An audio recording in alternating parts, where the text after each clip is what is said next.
Hi guys, this is Asma Mushtaq, your instructor from the EEVIBES, and in today's lecture I will explain how to test either the given set of the vectors are orthogonal or orthonormal.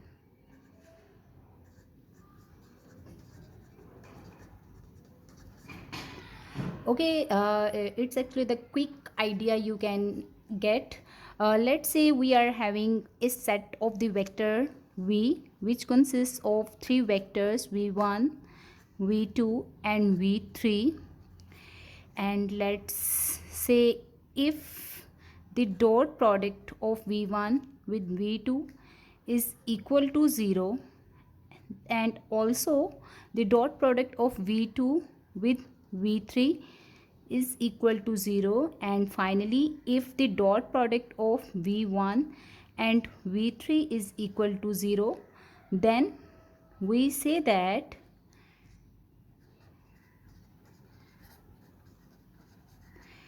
this set of vector is actually the set of the orthogonal vectors.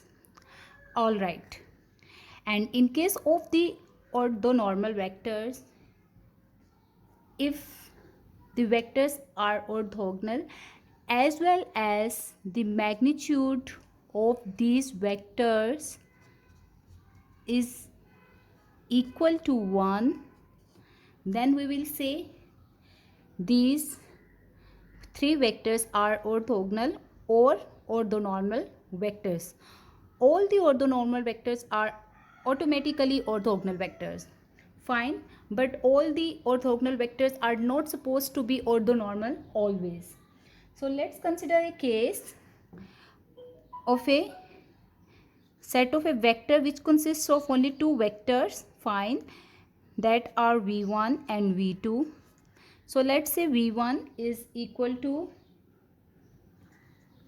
cos of theta minus sine of theta, and v2 is equal to minus sine of theta and cos of theta.